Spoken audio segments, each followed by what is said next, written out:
semana continuamos dándole seguimiento al caso Ayotzinapa y te informaremos sobre la Brigada Nacional de los 43 desaparecidos.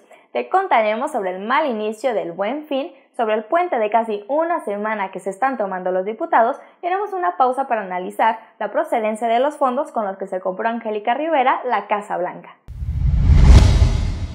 A más de 50 días de la desaparición de los 43 jóvenes normalistas y a falta de respuesta por parte de las autoridades, el pasado viernes las caravanas que integran la Brigada Nacional de los 43 desaparecidos partió a los estados de Chihuahua y Chiapas exigiendo sean regresados con vida a los estudiantes. En este viaje, los padres de familia y alumnos de Ayotzinapa visitarán los estados de Zacatecas, Jalisco, Michoacán, Chiapas, Oaxaca, Morelos y Tlaxcala y varios municipios de Guerrero con el propósito de concentrarse en el Zócalo de la Ciudad de México el 20 de noviembre, mismo día que se celebra el aniversario de la Revolución Mexicana. Antes de partir, el estudiante Uriel Alonso advirtió que los estudiantes estamos dispuestos a todo. Si en esta lucha perdemos la vida, bienvenida sea. Y Mario César González señaló: nos arrebataron lo más valioso que tenemos. Estoy enojado por la impotencia, pero no nos vamos a cansar de buscar a nuestros hijos. Al parecer, Murillo Karam no es el único cansado. Los estudiantes, sus familiares y en general la sociedad mexicana manifiesta que México ya se cansó.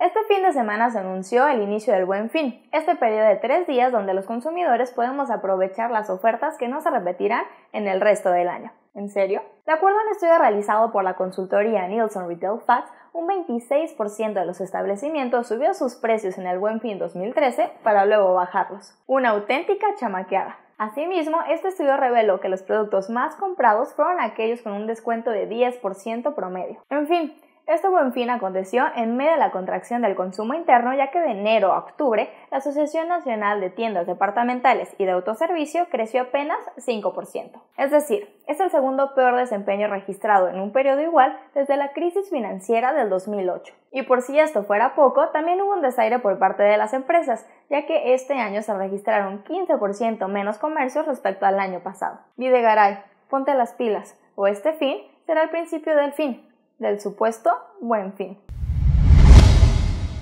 Seguramente aún estarás disfrutando de este puente de 3 días después de una semana muy pesada de trabajo, pero no eres el único. Nuestros diputados, después de aprobar el presupuesto de egresos de la Federación, quedaron sumamente exhaustos, por lo que se dieron un descanso no de 3 ni 4, sino 5 días de puente para reponerse. Una vez más, los diputados demostraron que su labor es muy compleja, aprobando en tan solo 1 hora y 20 minutos la Ley de Ingresos del 2015, con un gasto federal por 4.676.237.100.000 pesos. Seguro el desgaste de 80 minutos fue terrible.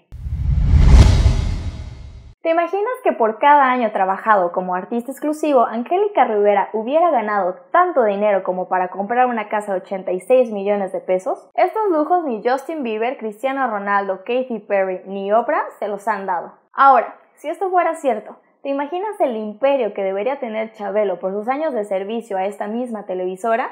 Mínimo, debería tener una isla. En días pasados y gracias a la investigación del equipo de Aristegui Noticias, se reveló la existencia de la Casa Blanca, la cual fue construida por Grupo IGA, misma constructora que realizó obras durante su gobernatura en el Estado de México, le rentó aviones durante su campaña presidencial y que ahora compite para la construcción del tren rápido Querétaro-México. Vaya versión oficial más telenovelesca.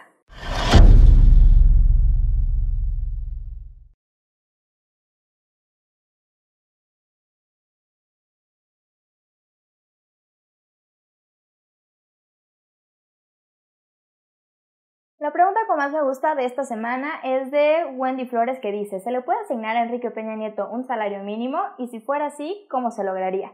Bueno, Wendy, no se le puede asignar un salario mínimo a Peña Nieto, ya que a pesar de que existe una Comisión Nacional de Tabulaciones Salarial, donde se hacen recomendaciones para todo tipo de salarios, al final los senadores y los diputados son quienes deciden, y bueno, ellos son los que ponen los sueldos que van a percibir, tanto ellos como otros funcionarios públicos e incluso el presidente. Hola, yo soy Estefanía, nueva integrante de Mientras Tanto en México. Te invito a que nos sigas en nuestras redes sociales, Facebook, Twitter, que te suscribas a nuestro canal y a nuestra página, mientrastantoenmexico.mx. Muchísimas gracias por ver el video y espero tus comentarios acá abajo. Nos vemos el próximo lunes con más información.